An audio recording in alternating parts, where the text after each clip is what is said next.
Dear students, ऑर्निक synthesis via इनोलेट्स का हमारा ये जो चैप्टर चल रहा था, उसी के अंतर्गत हमने पिछले वीडियो में इथाइल एसीटो एसीटेट या एसीटो एसिटिक एस्टर के कीटो और इनोल रूपों की अस्तित्व के बारे में जो डिस्कशन था उसको विस्तार से देखा था।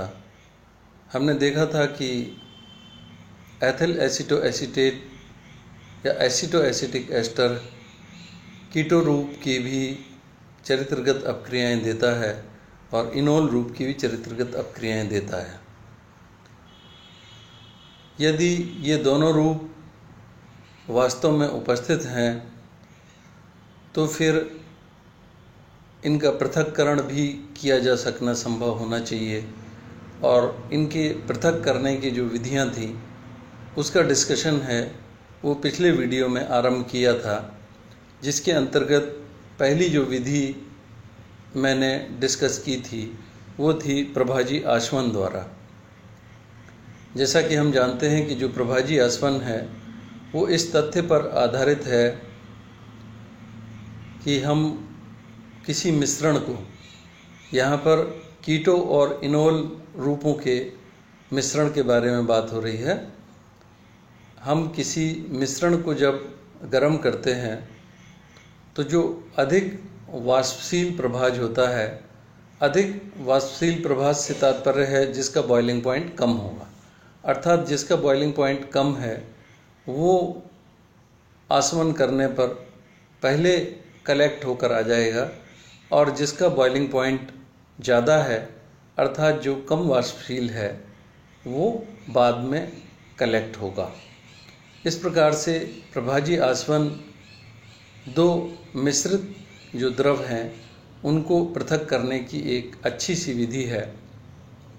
अब यहाँ पर सिद्धांत रूप में भी अगर हम देखें तो हम ये पाते हैं कि जो इनोल रूप है इसमें हाइड्रोजन बंध जो बनते हैं वो इंट्रा मॉलिक्यूलर हाइड्रोजन बॉन्डिंग का फॉर्मेशन होता है।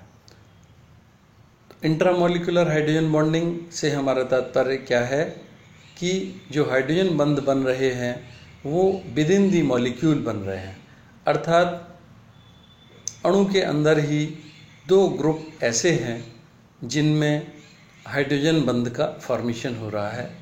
तो इनोल रूप में जैसा कि हम जानते हैं एल्कोहलिक समूह है OH है, तथा उसके जब उसकी जो संरचना बनती है sp2 संकरित कार्बन की उपस्थिति के कारण 120 डिग्री का कोण है वो बन जाता है, और उसकी वजह से स्ट्रक्चर इस प्रकार से बनता है कि इनोल रूप में इंट्रामोलिकुलर हाइड्रोजन बॉन्डिंग होने लगती है, जिसकी वजह से इसकी जो वाष्पशीलता है वो अधिक हो जाती है, अर्थात बॉइलिंग पॉइंट कम हो जाता है।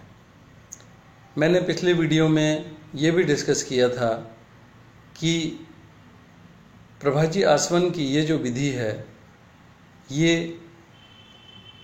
कांच के पात्र में ना करके क्वार्ज के एपरेटस में की जाती है, क्योंकि कांच हल्का क्षारीय होने के कारण कीटो इनोल साम्य को प्रभावित करता है।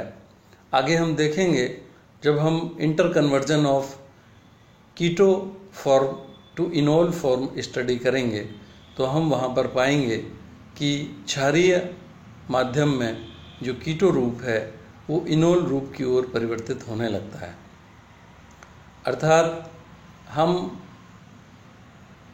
यहाँ पर पृथक्करण जो कांच के पात्र में न करके क्वार्ज के पात्र में करते हैं, तथा जो इनोल रूप है वो कम क्वथनांक होने के कारण लो टेम्परेचर पर 33 डिग्री सेंटीग्रेड पर पहले आश्वित होकर आ जाता है, जिसको हम शुद्ध रूप में प्राप्त कर लेते हैं।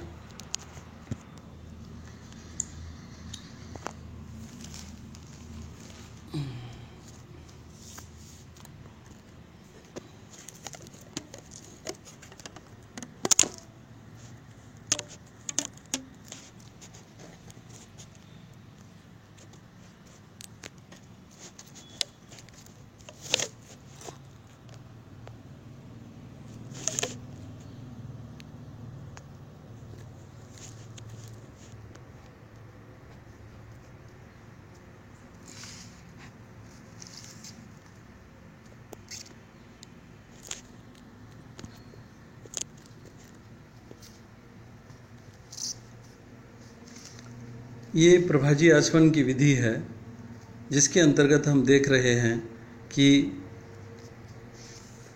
इनोल रूप है वो 33 डिग्री सेंटीग्रेड पर आश्रित होकर आ जाता है, क्योंकि यह अधिक वाष्पशील होता है। और अधिक वाष्पशील होने का कारण है वो आपको बता दिया गया है कि यहाँ पर जो हाइड्रोजन बॉन्ड्स हैं वो इंट्रामोलिकुलर हाइड्रोजन बॉन्डिंग है वो होने लगती है। इसका स्ट्रक्चर है, ये कार्बन जो दोनों कार्बन sp2 संकरित अवस्था में होने के कारण है 120 डिग्री सेंटीग्रेड 120 डिग्री का एंगल बनाते हैं।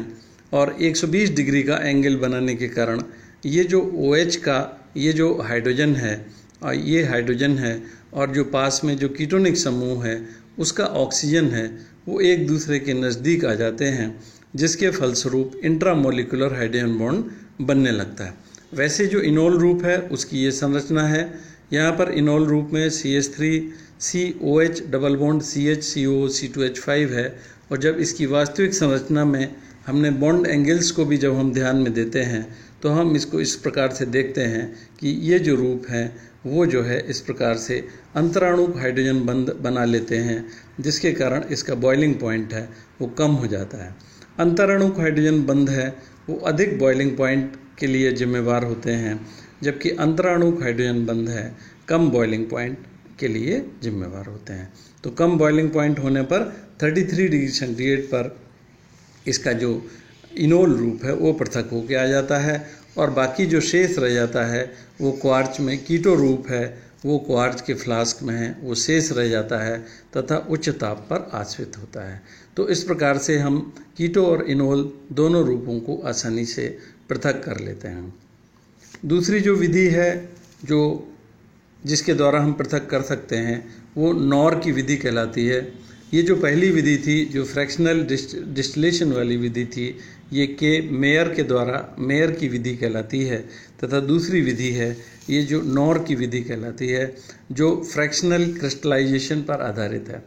हम जानते हैं दो चीज़ों का अगर मिश्रण है तो उसको पृथक करने की एक विधि प्रभाजी क्रिस्टलीकरण भी है। प्रभाजी क्रिस्टलीकरण किस तथ्य पर आधारित है कि एक हम विलायक लेते हैं, उसमें हमने मिश्रण को घोला और उस विलायक के अंदर जिसकी विलेयता अधिक होगी वो विलेन के रूप में वहाँ पर रह जाएगा और जिसकी विलेयता कम होगी वो पहले ठंडा करने पर क्रिस्टलीकृत होकर के प्राप्त हो जाएगा। तो जो फ्रैक्शनल क्रिस्टलाइजेशन है वो इस तथ्य पर आधारित है। तो ये जो है हम यहाँ पर दोनों की असमान विलेयता होने के कारण जो रूप कम विलेय होता है वो पहले क्रिस्टलीकृत होके आ जाता है। इस विधि में हम देखते हैं कि जो नॉर ने एसिटोएसिटिक एस्टर के हल्के पेट्रोलियम विलयन को जब -78 डिग्री सेंटीग्रेड पर ठंडा किया तो शुद्ध कीटो रूप है। अब देखिए यहाँ पर जो कीटो रूप है इसकी विलेयता कम है, तो इसकी विलेयता कम होने के कारण है वो पहले क्रिस्टलीकृत होकर -39 डिग्री सेंटीग्रेड जिसका मेल्टिंग पॉइंट है ये क्रिस्टल पृथक हो जाते हैं।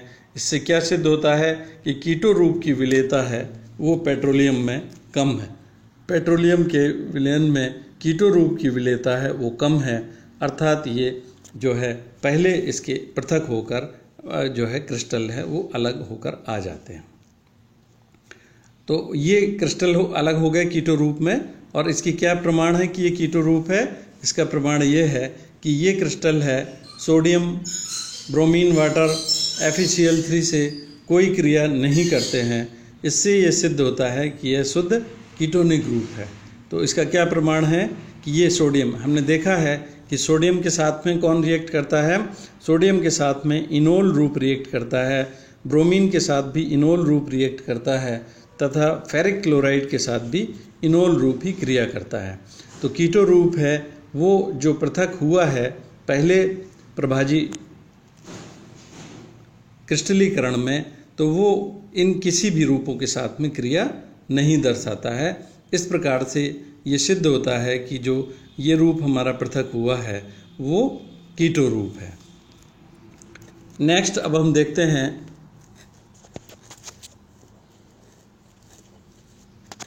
इनोल रूप अब हम कैसे प्राप्त करेंगे? यहाँ पर इनोल रूप को प्राप्त करने के लिए इसके जो हल्का जो पेट्रोलियम का विलयन है जिसके अंदर अब इनोल रूप रह गया है, उसके में हम सोडियम डालकर उसका सोडियम व्युत्पन्न है प्राप्त करते हैं। हम जानते हैं कि जो इनोल रूप है वो सोडियम के साथ में रिएक्ट करता है, OH ग्रुप होने के कारण है वो जो है सोडियम के साथ में रिएक्ट करके सोडियम व्युत्पन्न बना देता है।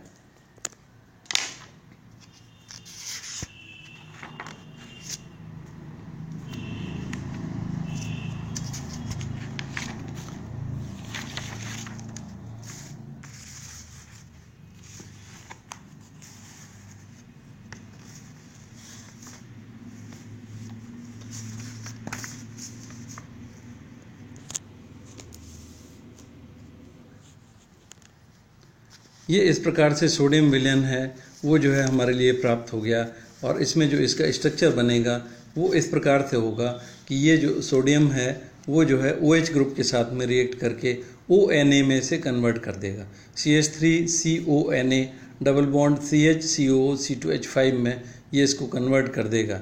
अब ये जो सोडियम व्युत्पन्न है इससे हम इनोल रूप शुद्ध अवस्था में कैसे प्राप्त करेंगे? तो ये सोडियम व्युत्पन्न को इसे शुष्क HCl से विच्छेदित कर देते हैं। ये एक तरह का सोडियम सॉल्ट है। सोडियम सॉल्ट को जब हम HCl से अपक्रिया कराएंगे तो ये इसके इनोलिक रूप में है वो परिवर्तित हो जाएगा, और जो है सोडियम क्लोराइड है वो यहाँ से पृथक हो जाएगा। तो इसे HCl के साथ में विच्छेदित कर देते हैं, शुष्क HCl द्वारा विच्छेदित कर दिया जाता है तथा NaCl को फिल्टर करके यहाँ से अलग कर लेते हैं, और विलायक को -78 डिग्री सेंटीग्रेड पर वाष्पित करने पर कांच के समान ठोस हमें प्राप्त हो जाता है।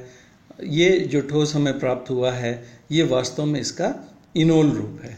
इनोल रूप की क्या पहचान है कि ये डबल बॉन्ड होने के कारण, अनसैचुरेशन होने के कारण है, ब्रोमीन को रंगहीन कर देता है, FeCl3 से क्रिया करता है, तो ये शुद्ध इनोल रूप है। हमने देखा था कि जो इनोलिक रूप है उसकी क्या क्या क्रियाएं हैं कि ये ब्रोमीन को डिकलराइज करेगा, फेरिक क्लोराइड के साथ में रिएक्ट कर जाता है, जो इनोल्स की चरित्रगत अपक्रियाएं होती हैं, तो ये इसके शुद्ध इनोल रूप होने की पुष्टि करते हैं। हम फिर से देख लें कि यहाँ पर जो हम प्रभाजी क्रिस्टलीकरण की जो विधि हमने यहाँ पर अप्लाई की है तो उसमें हमने क्या देखा है कि जो इनोल रूप है वो अधिक विलेय होने के कारण पेट्रोलियम, लाइट पेट्रोलियम के विलयन में इस उपस्थित रह जाता है, और इसके कारण है कि इसको हम पृथक करने के लिए अब हमें इसको अलग प्राप्त करना है, तो हम इसका सोडियम के साथ में रिएक्शन कराते हैं जिससे सोडियम व्युत्पन्न प्राप्त होते हैं। ये सोडियम व्युत्पन्न है। ये जो सोडियम व्युत्पन्न है वास्तव में ये सॉल्ट के रूप में है। ऑक्सीजन यहाँ पर नेगेटिव फॉर्म में है तथा Na है वो पॉजिटिव फॉर्म है। ऑक्सीजन पर नेगेटिव चार्ज है और सोडियम पर है वो पॉजिटिव चार्ज है। तो ये जो है सोडियम व्युत्पन्न के रूप में, सोडियम सॉल्ट के रूप में हमें प्राप्त हो रहा है, और इस सोडियम सॉल्ट वाले विलयन को जब हम HCl से अपक्रिया कराते हैं तो इसका विच्छेदन हो जाता है और इनोल रूप है हमें पृथक रूप में प्राप्त होता है, NaCl है यहाँ से अलग हो जाता है। तो इस प्रकार से ये जो है दूसरा जो रूप है वो हमें पृथक होकर प्राप्त हो जाता है। इस प्रकार इन दोनों विधियों के द्वारा है कीटो और इनोल रूपों को हम पृथक कर सकते हैं। अब ये रूप किस किस अनुपात में यहाँ पर उपस्थित रहते हैं साम्य मिश्रण में, इसको ज्ञात करने के लिए कुर्ट-मेयर की अनुमापन विधि है वो जो है इसमें प्रयोग में ली जाती है, जो कुर्ट-मेयर अनुमापन विधि कहलाती है, जिससे कीटो और इनोल रूप अपने नॉर्मल टेम्परेचर पर साम्य किस रूप में उपस्थित रहते हैं इस कुर्ट-मेयर विधि के द्वारा ज्ञात किया जाता है। तो एथिल एसीटोएसीटेट के कीटो एवं इनोल रूपों का अनुपात कुर्ट-मेयर अनुमापन विधि द्वारा है वो ज्ञात किया जाता है। तो कुर्ट-मेयर अनुमापन विधि है, इसके द्वारा कीटो और इनोल रूप दोनों को हम लोग किस किस मात्रा में उपस्थित हैं इसके द्वारा हम ज्ञात कर सकते हैं।